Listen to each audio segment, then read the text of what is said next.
నమస్తే, welcome to Sakshi exclusive and welcome to celebrity in detail. Cinema అన్నది ఓ పెద్ద మహాసముద్రం లాంటిది. ఆ సముద్రంలో నటులు అనేవాళ్ళు ఎన్నో అణువులు పరమాణువులతో కలిసిన నీటిలో స్వచ్ఛంగా తేలియాడుతూ ఉంటారు. కొత్త నీరు వస్తూ ఉంటుంది, పాత నీరు వెళ్తూ ఉంటుంది. కానీ ఒక్కొక్క నీటి బిందువు చాలా ప్రాముఖ్యతమైంది. అలాంటి నీటి బిందువుల్లో మనకి తెలిసిన వాళ్ళు చాలామంది, తెలియని వాళ్ళు చాలామంది, ఇప్పుడున్న వాళ్ళు చాలామంది, అప్పుడున్న వాళ్ళు ఎట్లాగో ఉంటుందన్నమాట. కానీ ఇప్పుడు నేను చెప్పబోయే నటుడు విలక్షణకు మారుపేరు. తన మాట, తన నైజంతో ప్రేక్షకుల్ని అనునిత్యం అలరించే మహానటుడు. ఆయనే కిషోర్ కుమార్ దాస్ గారు. ఆయన అడిగి ఆయన డీటెయిల్ మనం తెలుసుకున్నాం. నమస్కారం గురువు గారు. నమస్కారం. ఎలా ఉన్నారు? బాగానే ఉన్నారు. మంచి చిరుమందహాసంతో బాగానే ఉన్నారు అని అన్నారు. మీ మొత్తం సినిమా కెరీర్ దాకా నేను వెళ్ళటలేదు. మీ పుట్టినప్పటి నుంచి సినిమా కెరీర్ దాకా ఓ 2-3 వాక్యాలు చెప్పండి. ఏముంది, 61 అక్టోబర్ 11 విజయనగరంలో పుట్టాను. డేట్ ఆఫ్ బర్త్ చెప్పేస్తున్నారు. అమ్మాయిలకు ఓకేనా? ఆంటీలకు ఓకే, ఆంటీలకు ఓకే. అమ్మాయిలు జోలికి పోవు. 10 ఏళ్ళకి బరంపురం వెళ్ళిపోయావు, ఒరిస్సా. 24 వరకు అక్కడే, తర్వాత హైదరాబాద్, మధ్యలో ఒక 10 నెలలు వైజాగ్. చాలానాళ్ళు జర్నలిజం, చాలా కాలం జర్నలిజం, తర్వాత కొద్ది రోజులు అడ్వర్టైజింగ్, తర్వాత ఈ ఫీల్డ్కి వచ్చేసాను. మామూలుగా అందరూ దాదాపు 20 ఏళ్ళు యాక్టింగ్, యాంకరింగ్. Very good. అందరూ డాక్టర్ అవ్వాలని, యాక్టర్ అవ్వాలనుకుంటారు. నేను అట్లా యాక్టర్ అవ్వాలి, డాక్టర్ అవ్వాలి, మనకి జీవితంలో లక్ష్యం లేదు అన్నాడు. నేను ఎంఏ హెచ్ఆర్ చదివేవాడిని. ఏదో హెచ్ఆర్ ఉద్యోగం చేద్దామేమో అనుకున్నాను. అటువైపు వెళ్ళలేదు అసలు. ఈ జర్నలిజం వైపు వచ్చాను. వెళ్ళలేదా? వెళ్ళలేదు. లేదు, వెళ్ళలేదు. సూటిగా ఓ మాట అడుగుతా. అప్పటి తరంలో వార్తలలో నాణ్యత ఉందా? ఇప్పటి తరంలో ఉన్నాయి. అప్పుడే నిజం ఉండేది, అప్పుడు. ఇప్పుడు విలనిజం ఉంది. అంటే కొంచెం సెటైరికల్గా చెప్పుకోవాలంటే అప్పుడు వార్త ఎలా ఉంది, ఇప్పుడు వార్త ఎలా ఉంది? ఏముంది, అప్పుడు వార్త ఉండేది, ఇప్పుడు దుర్వార్త ఉంది. సువార్త కాదులే, సువార్త అంటే వేరే వాళ్ళు గోల్ చేస్తారు. అసలే సమాజం. ఆయన ఏమో బట్టలు వేసుకోండి మొర్రో అంటే ఆయన మీద రాళ్ళు వేస్తారేంటండి ఒక ఆయన. నాకు చాలా ఆశ్చర్యం వేసింది. ఆయన ఏమన్నాడు పాపం, మంచిగా బట్టలు కట్టుకోండి, కప్పుకోండి ఒళ్ళు అన్నాడు. ఏదో చిన్న పదం వాడాడు, సారీ కూడా చెప్పాడు, ఫలానా నేను పదం వాడాను అందుకు సారీ అన్నా కూడా వదలట్లే. సో శివాజీ గారిని మీరు సమర్థిస్తున్నారు అయితే? పూర్తిగా, అనసూయ గారిని సమర్థించట్లేదు. నాకు ఇష్టం వచ్చినట్టు నేను బట్టలు వేసుకుంటానంటే ఎట్లా అండి? అంటే ఎవరెవరి వ్యక్తిగత, for your self, you dress for others. నువ్వు తినేది నీకోసం, కానీ యూ డ్రెస్ ఫర్ అదర్స్. నేను చొక్కా ఎందుకు వేసుకుంటాను? ఇంగ్లీష్లో అంటారు కదా, మనం ఎదుటివాడు చూసి బాగుందిరా దాసు ఫలానా చొక్కా వేసావు అనేటట్లుగా ఉండాలి, కానీ బాగుందిరా నీ సామాన్లు కనిపిస్తున్నాయి అనొద్దు కదా నన్ను. అంటే మీ ఉద్దేశంలో ఇంట్లో ఉన్నప్పుడు మన వాళ్ళ కోసం, బయట ఉన్నప్పుడు సమాజం కోసం ఉండాలి, అంతేనా? Dress for your self at home. నువ్వు ఏమైనా వేసుకో ఇంట్లో, అంటే బయట ఉన్నప్పుడు కూడా మీ ఇష్టాలతో పని లేదా? వద్దు. మీరు బయట బట్టలు వేసుకునేటప్పుడు మర్యాదగా వేసుకోవాలి. సొసైటీ ఎలా ఉందండి, కుర్రోళ్ళు గాలికి తిరుగుతున్నారు, చెత్తనా కొడుకులు లేరు సొసైటీ నిండా. చెత్త వెధవులు గాలికి ఎక్కడ పడితే అక్కడ వెధవులు తిరుగుతున్నారు. చాలా క్రూరంగా ఉంది సమాజం. ఈ సమాజంలో మీరు ఒక హ్యాండ్ కర్చీఫ్తో 3 డ్రెస్సులు కుట్టించుకుంటే మిమ్మల్ని బతకనిస్తారా బయట? హ్యాండ్ కర్చీఫ్తో సినిమా భాషలో అంటారు కదా, ఈ ప్రొడ్యూసర్ ఒక హ్యాండ్ కర్చీఫ్ హీరోయిన్కి ఇచ్చి అమ్మ 3 జతలు కుట్టించుకో అంటాడట. అట్లా మీరు 3 జతలు హ్యాండ్ కర్చీఫ్తో కుట్టించుకుని రోడ్డు మీదకి వస్తే వెధవులు, గాలికి తిరిగే వెధవులు తక్కువ ఉన్నారా? చంపుకు తింటుంటే ఒకళ్ళనొకళ్ళు మనిషిని బతకనిస్తున్నారండి కుర్రోళ్ళు. కిషోర్ గారు, దీంట్లో నాకు ఒక పాయింట్ ఉంది. ఖచ్చితంగా సగం మీడియానే నాశనం చేస్తుంది అన్న కామెంట్ ఉంది యువతని. దాని మీద మీ కామెంట్ ఏంటి? ఖచ్చితంగా పాడు చేస్తుంది. మీడియా పెరిగిపోయింది, ప్రజలకు యాక్సెస్ ఉంది, అవుతుంది మరి. అంటే స్వేచ్ఛ ఎక్కువైంది. ఇప్పుడు ఫోన్ చూస్తే, నేను బ్లూ ఫిల్మ్ చూడాలంటే 2 మీటర్లు నొక్కితే బ్లూ ఫిల్మ్ వస్తుంది. మా చిన్నప్పుడు మేము కాలేజీ చదివే రోజుల్లో బూతు పుస్తకం రహస్యంగా కొన్ని పుస్తకాల షాపుల్లో అద్దెకిచ్చేవాళ్ళు అంతే. ఎక్కడైనా బూతు బొమ్మలు, కొంచెం అర్ధనగ్నంగా ఉండే ఆడపిల్లల బొమ్మలు పుస్తకం దొరికితే ఆబగా చూసేవాళ్ళం. అది కూడా కొన్ని పుస్తకాల స్టోర్స్లో వాడు మనకి ఫ్రెండ్ అయితే, వాడికి మనం కన్ను కొడితే వాడు సాయంత్రం 4:30కి రా, ఎవరు కస్టమర్లు ఉండరు అని చెప్పి ఒక కవర్లో పెట్టి ఆ పుస్తకం మనకిస్తే ఆ బూతు పుస్తకం ఇంటికి వెళ్ళి చదివి మళ్ళీ 1 గంటలో వాడికి ఇచ్చేసేవాళ్ళం. బాగా ఎంజాయ్ చేసేవాళ్ళం. ఈరోజు ఎలా ఉంది? విచ్చలవిడిగా దొరుకుతోంది. మరి బుర్ర పాడు చేయదు. అప్పుడు దాన్ని కట్టడి చేయాలి కదా. లేదు కదా, ఇప్పుడు లేదు. You can't stop. వై? లేదు, అయిపోయింది. గంగ కొట్టుకుని వచ్చేసిన తర్వాత మీరు ఎక్కడ ఆపుతారు? ఆనకట్లని పగిలిపోయాయి ఎప్పుడో. ప్రభుత్వ వైఫల్యం అనుకోవచ్చు. ప్రభుత్వ వైఫల్యం కాదు, ఎవడో ఆపలేడండి ఈ ఎక్స్ప్లోషన్ని. బ్రహ్మ కూడా ఆపలేడు. ఈ సృష్టిని సృష్టించిన బ్రహ్మ కూడా ఆపలేడు. దేవుడు ఉన్నాడా నాకు చెప్పండి? బ్రహ్మాండంగా ఎవరెవరి వ్యక్తిగత అభిప్రాయం వాళ్ళది. ఎలా చెప్తారు దేవుడు ఉన్నాడని? ప్రూఫ్ అండి. మీరు వెంకటేశ్వర స్వామిని చూసారా? సూటిగా సమాధానం చెప్పండి. మీరు వెంకటేశ్వర స్వామిని చూసారా? నమ్మకం. నాకు అవును లేదు చెప్పండి. వెంకటేశ్వర స్వామిని చూసారా? నేనైతే చూసా. ఎక్కడ? నా మనసులో. ప్రత్యక్షంగా, ఫిజికల్గా, భౌతికంగా చూసారా? రాముణ్ణి చూసారా? లక్ష్మణుణ్ణి చూసారా? హనుమంతుడిని చూసారా? చెప్పండి. ఎవరిని చూశారు? ఏ దేవుణ్ణి చూసి? శివుణ్ణి చూసారా? శ్రీ మహావిష్ణువుని చూసారా? సరే సార్, ఇవన్నీ మానవ సృష్టే కదా. నేను మీ ప్రశ్నలకు సమాధానం చెప్తా. మీకు బాడీలో ఏదైనా పెయిన్ వచ్చింది, అవును, అప్పుడు మీకు ఎలా అనిపిస్తుంది? దేవుడా అంటాం. కాదు కాదు, నొప్పి ఉంటుందా లేదా మీకు? విపరీతంగా ఉంటుంది. మరి ఆ నొప్పిని చూపించగలుగుతారా? చూపించలేం. ఇది గాలిని చూపించలేం. ఇది అంతే. ఇది ఆర్గ్యుమెంట్ కోసం చెప్తారు. మనము ఫిజికల్గా దేవుణ్ణి చూసామా? నేను విపరీతంగా దేవుణ్ణి నమ్ముతాను సార్, నేను నమ్మను అని చెప్పట్లేదు. బట్ ఈ రూపాలు నాకు ఇప్పటికీ అర్థం కావట్లేదు. నాకు చెప్పండి మీరు. సార్, ఒక డివైన్ ఫోర్స్ అనేది ఒకటి ఉంటుంది కదా. ఎవరి సృష్టి ఉందంటే సృష్టికర్త ఉంటాడు. అవును. డివైన్ సృష్టి రాదు. సృష్టికర్త ఉంటేనే సృష్టి వస్తుంది. సృష్టికర్త ఎలా ఉంటాడో మనకు తెలియదు. అది స్త్రీ రూపమో, పురుష రూపమో, మరొక శక్తో, మరొక ఎర్రటి సూర్యుడిలా ఉంటుందో, చంద్రబింబం లాగా చల్లగా ఉంటుందో మనకు తెలియదు. But there is God, there is force. I don't deny. What about these names? ఎవరెవరి నమ్మకాలకు వాళ్ళు పెట్టుకున్న పేర్లు అయ్యి. మరి ఆ పేర్లు పెట్టుకుని కొట్టుకుంటారా? ఎవరు ఏ దేవుణ్ణి ఎప్పుడూ చూడలేదు. చావు తర్వాత ఏం జరుగుతుందో ఎవరికి ఇంతవరకు తెలియదు. పునర్జన్మ ఉందని ఆర్గ్యుమెంట్లు.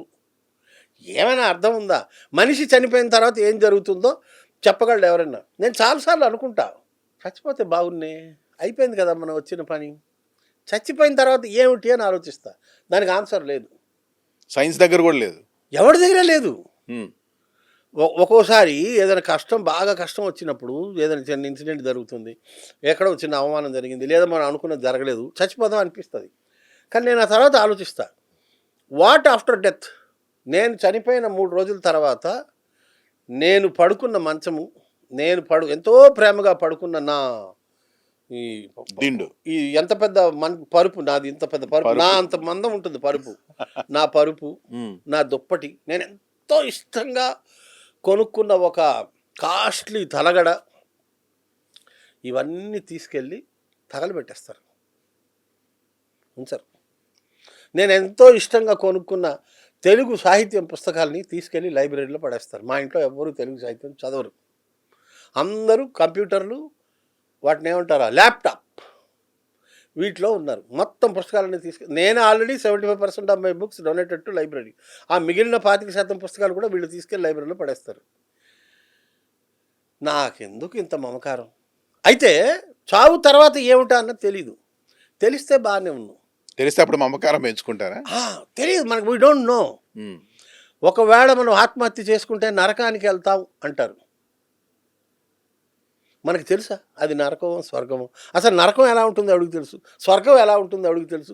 ఏది స్వర్గమో ఎవడికి తెలుసు? అసలు ఏది ఆనందం, ఏది సంతోషమో మనిషికి ఇంతవరకు తెలియదు. బాగా వేడిగా వెళ్తోంది ఇంటర్వ్యూ. ఓకే, నాకు అర్థమైంది, మీ ఆవేదన అర్థమైంది.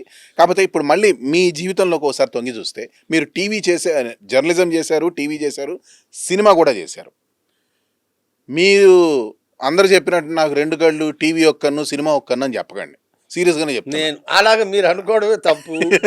సినిమా ఇష్టమా, అసలు టీవీ మీరు ఆ ఇష్టం? ప్రీ ఆక్యుపేషన్ తో ఉండొద్దు. ఓకే, మీకేది ఇష్టం? సినిమా. ఎందుకని? పెద్ద మనిషి ఇంతవరకు ఎన్నైతే కనిపెట్టాడో, రైలు కనిపెట్టాడు, విమానం కనిపెట్టాడు, సైకిల్ కనిపెట్టాడు, మోటార్ సైకిల్ కనిపెట్టాడు, కారు కనిపెట్టాడు. కానీ మనిషి కనిపెట్టిన వాటిలో అత్యంత గొప్పది, గ్రేటెస్ట్ ఇన్వెన్షన్ ఈజ్ సినిమా. ఎందుకని? సినిమాకి మించింది ఏముందండి? ఎంటర్టైన్మెంట్. సినిమాకి మించింది లేదు. కానీ ఇప్పుడు ఆ సినిమా చాలా కుంటుపడుతోంది కదా. ఏం కుట్టుపడుతుంది? మళ్ళా నడుస్తుంది, మళ్ళా పరిగెడుతుంది. కాదు సార్, బంగారం ధరలాగే కింద మీద అవుతుంటుంది, వెళ్తా ఉంటుంది. అలా కాదు, సినిమాకి సంబంధించిన కష్టాల గురించి మళ్ళీ మాట్లాడుకుందాం. ఆ. అప్పుడు సినిమా బాగుందా, ఇప్పుడు సినిమా బాగుందా? సినిమా ఎప్పుడు బాగుంటుంది. ఎప్పుడు సినిమా బాగానే ఉంటుంది. సినిమా అసలు అద్భుతం. సినిమా అన్నదే అద్భుతం. సరే, మీరు ఎలాగో ఒక సినిమా యాక్టర్కి దొరికే ఆనందం ఇంకా మీకు ఏ వృత్తిలో ఉండదు. మీరు ఒక 40 ఏళ్ళు సబేటర్గా చేయండి, మీ ఇరుగు పొరుగు కూడా మిమ్మల్ని ఎవరు పట్టించుకోరు. యాక్టర్కి ఒక 10 సంవత్సరాలు 20 సంవత్సరాలు అడ్వర్టైజ్మెంట్లు రాయండి, ఎవడు మిమ్మల్ని పట్టించుకోరు. ఒక సినిమాలో చిన్నగా 2 డైలాగులైనా ఉండని, అంతేగా అన్నారనుకోండి చాలు, ఇంకా జనాలు ఎగబడతారు మీతో ఫోటోలు దిగడానికి, మీ ఆటోగ్రాఫ్ల కోసం ఎగబడతారు, మీతో మాట్లాడడానికి ఎగబడతారు. మీరు ఎక్కడైనా కనిపిస్తే బాబాయ్ గారు నమస్కారం, బాగున్నారా అంటారు. హోటల్కి వెళ్ళి టిఫిన్ ఆర్డర్ చేస్తే ప్రజలే ఉత్సాహంగా అందజేస్తారు, ఎగబడతారు ప్రజలు మీతో మాట్లాడడానికి, ఇష్టపడతారు. They start loving you. ఇష్టపడ్డం అనేది నార్మల్గా తెలిసిందే, కానీ ఈ మధ్య కష్టపడుతున్నారు కూడా. Start loving you. అర్థమైంది సార్. నేను నా ప్రశ్న వినండి. సినిమాని ఇష్టపడే ప్రేక్షకులు చాలా బాగా ఉన్నారు. అవును, నేను దాన్ని అసలు మాట్లాడట్లేదు. కానీ అదే ప్రేక్షకులు అదే సినిమా వల్ల చాలా కష్టపడుతున్నారు కూడా. ఎక్కడ కష్టపడుతున్నారు? ఈ మధ్యకాలంలో జరిగిన ఘటనలు. ఏది? ఆడపిల్లలనే కాదు సార్, నేను ఘటనను ప్రస్తావించట్లా. చాలా మంది ప్రాణాలు కోల్పోతున్నారు. ఎక్కడ? అభిమానులు, తొక్కిసలాట్లో అభిమానులు అనండి, ఏ విధంగానండి, ఏ రూపైనా అని అనుకోండి, కానీ అది కూడా జరుగుతుంది. మీరు అన్న ప్రియం ఉంది, అప్రియం ఉంది. ఎక్కడ? ఒక ఇన్సిడెంట్ చెప్పండి, నేను చెప్తాను. ఎన్నో ఉన్నాయి సార్. ఒకటేంటి, ఇప్పుడు క్యూ లైన్లో నిలబడి ఎంతమంది ప్రాణాలు కోల్పోతున్నారు, అభిమానులు కటౌట్లు కట్టి ఎన్ని ప్రాణాలు పోతున్నాయి. అది వాళ్ళ తెలివి తక్కువతనం సార్. ఏదైనా ఇసెంట్రిసిటీ ఉండకూడదు, అభిమానం ఉండాలి, కానీ పిచ్చి ఉండకూడదు, హద్దులు దాటకూడదు. హద్దు దాటనంత వరకు అభిమానం అంటారు. అభిమానంగా ఉండాలి, కానీ దురభిమానం ఎందుకు? దాటితే దురభిమానం. దురభిమానం ఎందుకు? అభిమానం ఉండాలి. ఇకపోతే సినిమాకి సంబంధించిన కష్టాలు మాట్లాడుకుందాం. ఇప్పుడు ప్రస్తుత తరుణంలో మొట్టమొదటి కష్టం, బాగా ఫేస్ చేస్తున్న కష్టం ఏంటంటే పైరసీ. దుర్మార్గం అది మాత్రం. దానివల్ల దాని గురించి కొంత ఆర్గ్యుమెంట్, ఇంకొక ఆర్గ్యుమెంట్ ఉంది, చెప్పండి.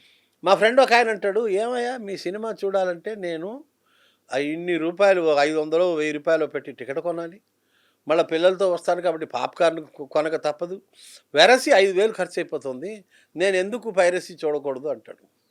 దానికి నా దగ్గర ఆన్సర్ లేదు. దీనికి ఆన్సర్ ప్రొడ్యూసర్లే చెప్పాలి. కానీ ఒక మాట దీంట్లో కూడా ఎక్కడో విన్నా నేను, ఈ ట్రోలింగ్లో వాటిలో వస్తోంది. కొత్తగా పెళ్లి చేసుకోవాలనుకునేవాడు అమ్మాయిని డిజిటల్ రూపంలో కాదు నిజంగా చూస్తేనే అమ్మాయి అందంగా కనపడుద్ది. అలాగే సినిమా కూడా దర్శకుడు పెట్టిన ప్రతిభనంతా చూడాలంటే పెద్ద స్క్రీన్లోనే చూడాలి. అసలు సినిమా ఫోన్లో ఏం బాగుంటుంది? ఏం వినబడదు, ఏమి కనబడదు, మజా ఎక్కడ వస్తుంది? కానీ ఈ పైరసీతో పాటు ఇంకో వైరస్ కూడా ఉందండి, ఈ మధ్య కాలంలో స్టార్ట్ అయింది. అదే ఓటీటీ. అవును, ఓటీటీ వస్తోంది. కొత్త సినిమాలన్నీ ఆల్మోస్ట్ ఆల్ తొందరగానే వచ్చేస్తున్నాయి. అలా కూడా సినిమాని చంపేస్తున్నాయి కదా. ఇప్పుడు సినిమా ఆడకపోయిన అప్పుడు ఆడలేదు సినిమా, ఇంకెందుకు ఓటీటీలో వదిలేయడమే మేలు కదా, కాస్త 4 డబ్బులైనా వస్తాయి కదా. కానీ ఆడుతున్న థియేటర్లో ఇప్పుడు మనం 100 రోజుల బొమ్మ మాట్లాడలే, ఇప్పుడంతా 7 రోజుల బొమ్మలే. నిజంగా చెప్పాలంటే 7 రోజుల బొమ్మ మీద కూడా ఆడుతోంది. అప్పుడప్పుడు ఆడుతున్నప్పుడు ఇమీడియట్గా ఓటీటీలో వస్తే అట్లా లేదు, తక్కువ అట్లా ఉండదు. ఒకసారి ప్రేక్షకుడు హాల్లో చూడడం ఆపేస్తేనే ఓటీటీకి ఇస్తున్నారు, ముందుగా ఇవ్వరు. ఇంకొక దారుణం సార్, రివ్యూస్. అది మాత్రం నిజంగా అది పెద్ద ప్రశ్న. రివ్యూల మీద మీ సెటైరికల్ కామెంట్ ఏంటి? అది నిజంగా పెద్ద ప్రశ్నే. రివ్యూ ఎందుకు రాయాలి, ఎవరు రాయాలి, ఎందుకు రాయాలి, పెద్ద ప్రశ్న అది. రాసినప్పుడు ఇప్పుడు సినిమా పెద్ద పెద్ద నిర్మాతలకి కూడా ఫెయిల్యూర్స్ ఉన్నాయి. ఏ పెద్ద ప్రొడ్యూసర్కి, ఏ పెద్ద డైరెక్టర్ కూడా సినిమా చేస్తున్నప్పుడు ఈ సినిమా ఆడుతుంది అని చెప్పలేడు. పెద్ద పెద్ద సినిమాలు disasters. For example Raja Saab సినిమా బాగుందట, I'm told the film is good, 2-3 రోజుల్లో అంటే వస్తుంది. మీరు చూడలేదా ఇంకా? నేను చూడలా. అంటే రివ్యూ చూసి చూడలేదా? కాదు, నేను చూడలేదు. నాకు అసలు ఆ దెయ్యాలు భూతాలు నేను చూడను. భయమా?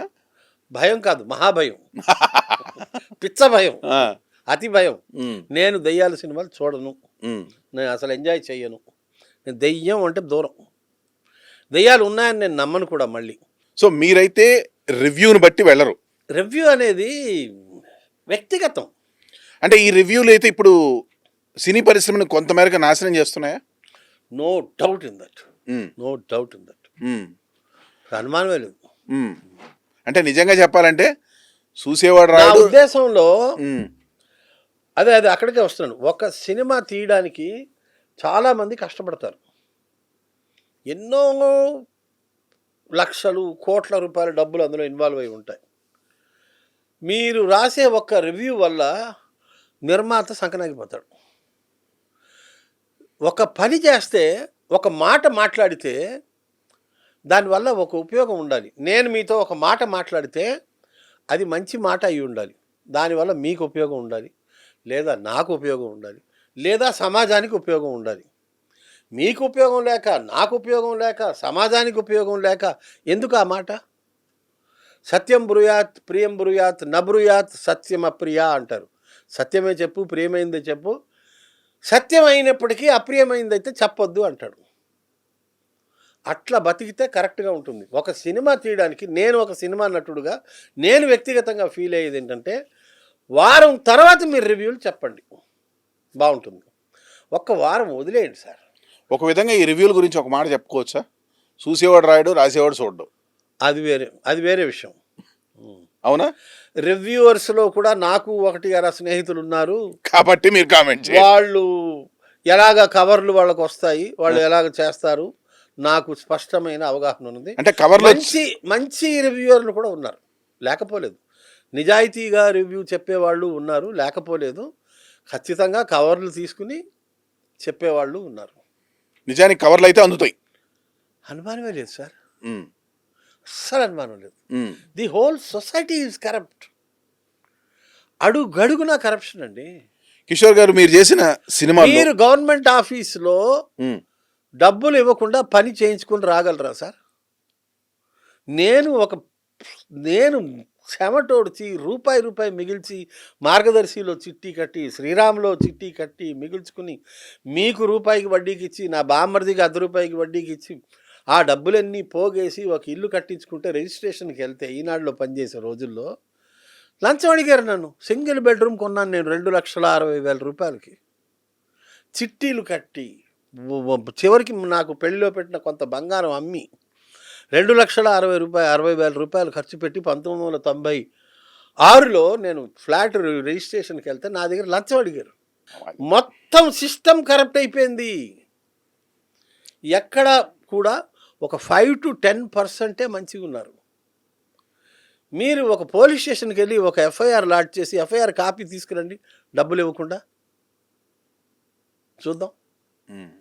కొన్ని చోట్లే కొంతమంది మాత్రమే నిజాయితీ పరులు ఉన్నారు. నా సొంత మేనమామలు 2 పోలీస్ ఇన్స్పెక్టర్లు, మా అమ్మగారి అన్నయ్యలు ముంబైలో చేసి రిటైర్ అయ్యారు. 40 ఏళ్ళు సర్వీస్ చేసి రిటైర్ అయ్యారు, ఇప్పుడు లేరు. I know what they did in their life. ఒక మామయ్యకి ఇప్పుడు పిల్లలకి దాదాపు ₹100 కోట్ల ఆస్తుంది. ఒక మామయ్యకి జస్ట్ ఒక ఇల్లు ఉంది, అంటే వాళ్ళ పిల్లలకి. ఎందుకు? ఏమిటి డిఫరెన్స్? ఆల్మోస్ట్ సిమిలర్ ఉద్యోగాలు చేశారు. ఏ మామయ్య కరప్ట్ అయ్యి పిల్లలు ఉన్నారో ఆ పిల్లలకి పెళ్ళిళ్ళన్నీ ఫెయిల్ అయిపోయాయి, డైవర్స్ అయిపోయాయి. ఏ మామయ్య నిజాయితీగా చేశాడో ఆ పిల్ల చాలా బాగుంది.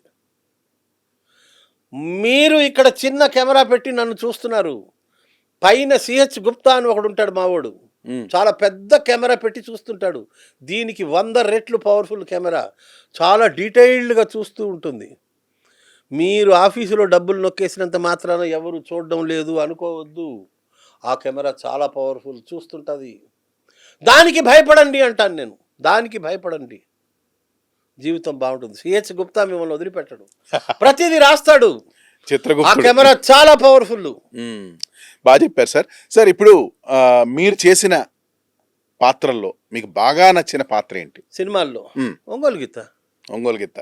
42 రోజులు షూటింగ్. ఆ, ఇట్ వాజ్ ఎ పిక్నిక్. మ్, ఎండాకాలంలో మిర్చి యార్డు మూసేస్తారు. రోహిణి కార్తె ఎండలు అంటారు, రోడ్లు పగిలే ఎండలు.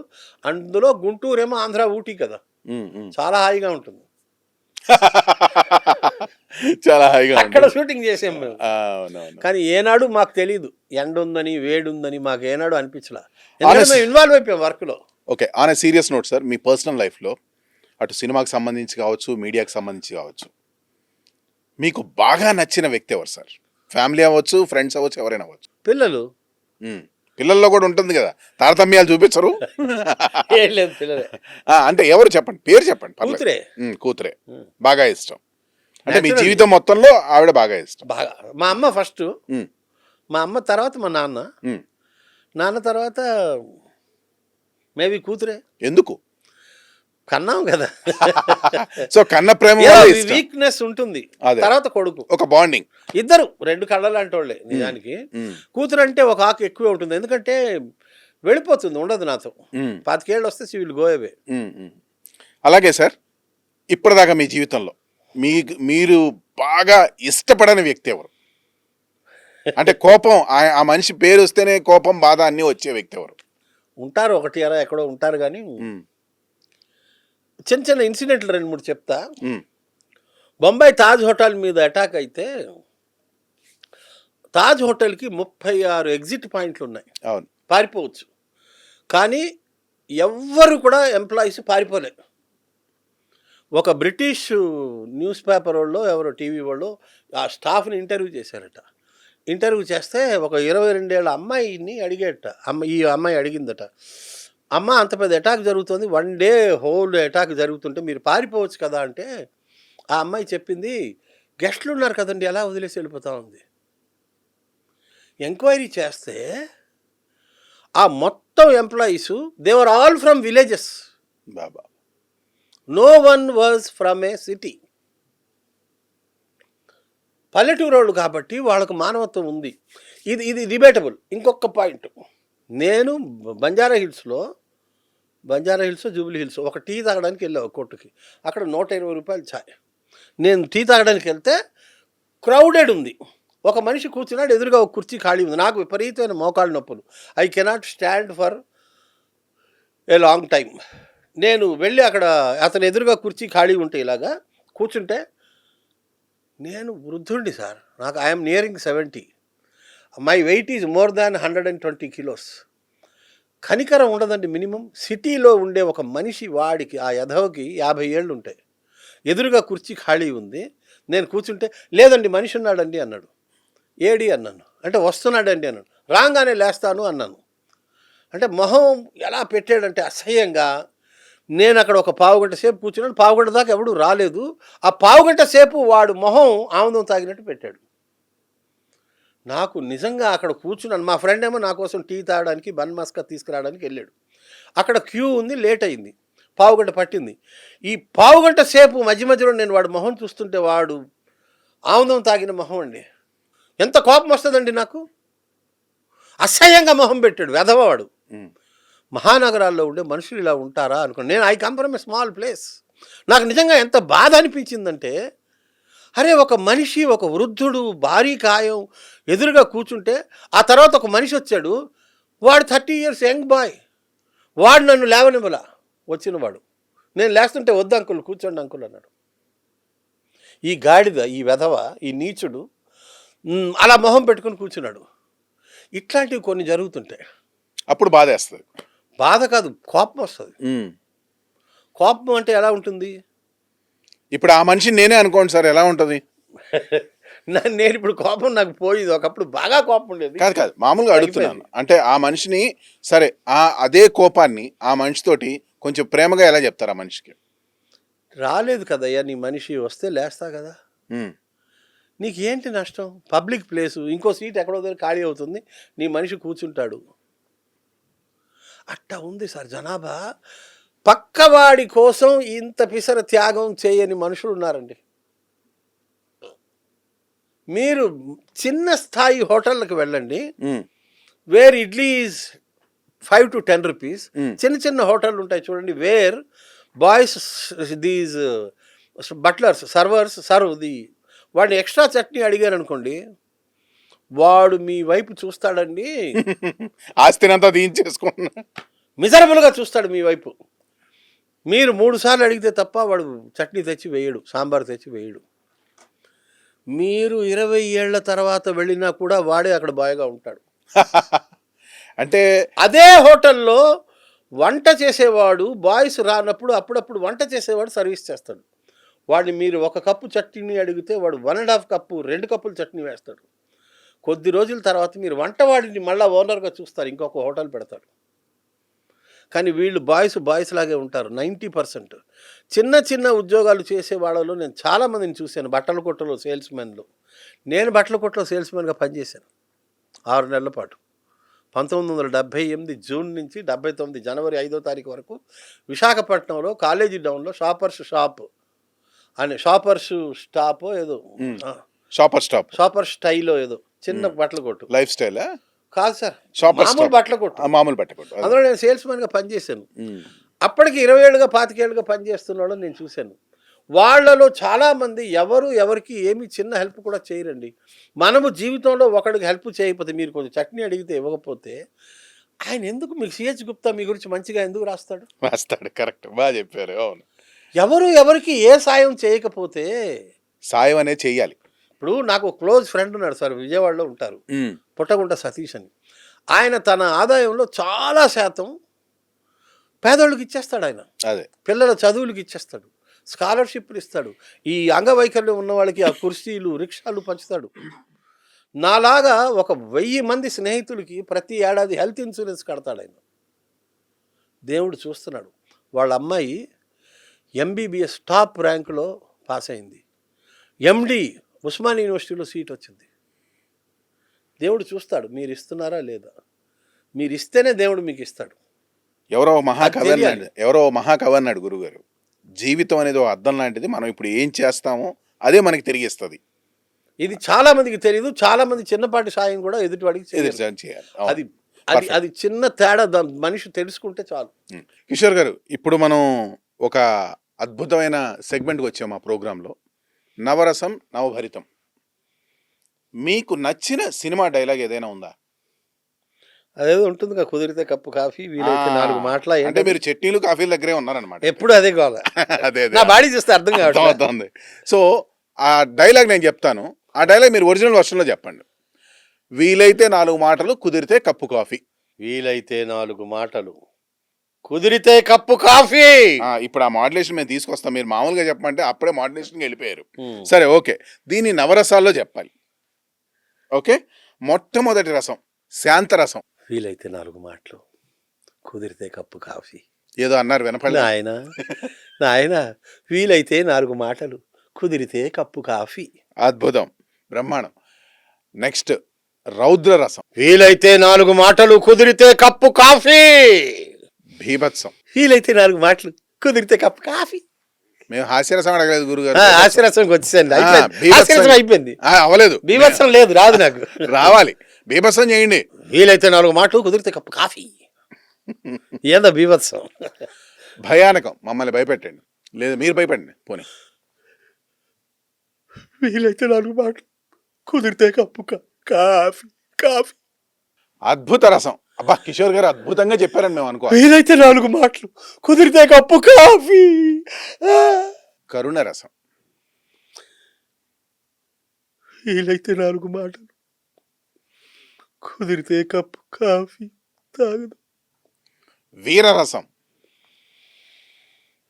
వీలైతే 4 మాటలు, కుదిరితే కప్పు కాఫీ. మీ రసం. మొదలు చేసిందేగా మీ రసం సార్, నీరసం కాదు, శృంగార రసం. ఎప్పుడో వదిలేసాము, వదిలిపెట్టా. మీరు వదిలినా మేము పట్టుకొని ఉన్నాం కానీ పర్లేదు, చెప్పండి.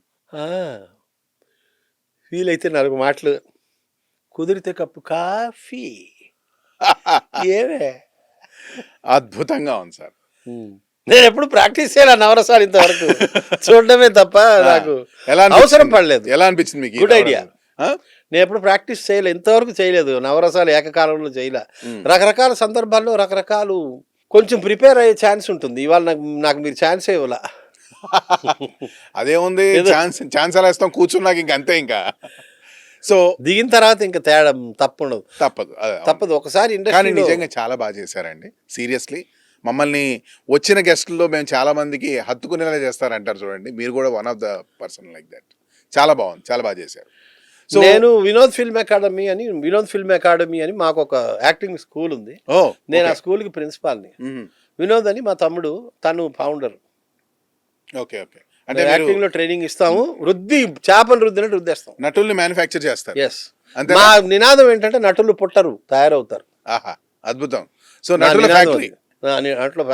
నటుల ఫ్యాక్టరీ అద్భుతం. It's a factory of actors. Okay. So రాబోయే నటులకి, మీ ఫ్యాక్టరీలో తయారయ్యే నటులకి అందరికీ మీరు చెప్పాలనుకున్న సూటిగా సెటైరికల్గా చెప్పండి. సెటైరికల్గా కాదు, నేను ఎప్పుడు ఒక మాట మా పిల్లలు కూడా చెప్తుంటాను. ఎవరైనా ఒక కరెక్షన్ చెప్తే, ఎవరైనా ఒక మాట చెప్తే హర్ట్ అయిపోకండి తొందరగా. అది బుద్ధికి తీసుకోండి, మనసుకు తీసుకోకండి. మేము నేర్పిస్తుంటాం, పాఠం నేర్పించేటప్పుడు ఏదో బిట్ ఇస్తాం, చెయ్యి అంటాం. ఒక్కొక్క కుర్రాడు సరిగ్గా చేయలేడు, చేయకపోతే మేము తిడతాం గట్టిగా.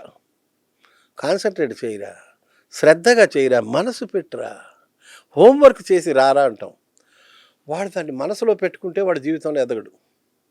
అది బుద్ధికి తీసుకోవాలి. గురువుగారు ఎందుకు అలా అన్నారు అంటే, నేను హోంవర్క్ చేయలేదు, నేను సరిగా చేయలేదు, నేను బాగా చేస్తే గురువుగారు హ్యాపీ ఫీల్ అవుతారు అని వాడు అనలైజ్ చేసుకుని అడుగు ముందుకేస్తే బాగుపడతాడు.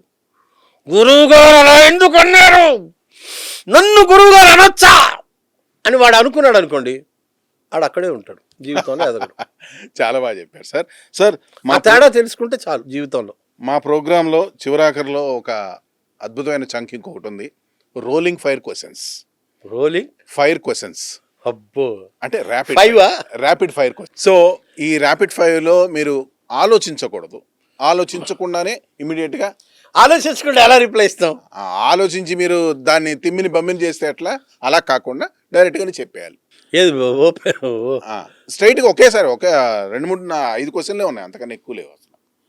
సో మొట్టమొదటి క్వశ్చన్ కిషోర్ గారికి. సిల్వెస్టర్ స్టాలిన్ డైరెక్టర్ గుర్తున్నారు కదా, ఆయన తీసిన సినిమాలు గుర్తున్నాయి కదా, దాంట్లో ఏ పాత్రలో? కత్తి. బాగుంది. శ్రీదేవి గారు మళ్ళీ పుట్టి మీరు పేరుగా చేయాలంటే, మీ డేట్స్ ఖాళీ లేకపోతే అప్పుడు మీ ఇచ్చే కామెంట్ ఏంటి? అన్ని పనులు వదిలేస్తా శ్రీదేవి వస్తే. ఉన్న పడాన్ని ప్రాణం ఇచ్చేస్తా, ప్రాణం ఇచ్చేస్తా, ప్రాణం పెట్టేస్తా. ఓకే.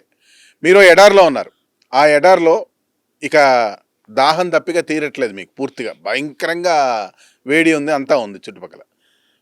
2 సూట్ కేసులు వచ్చాయి. ఒక సూట్ కేసు నిండా ₹1 కోటి ఉన్నాయి, ఇంకో సూట్ కేసు నిండా వాటర్ ఉన్నాయి.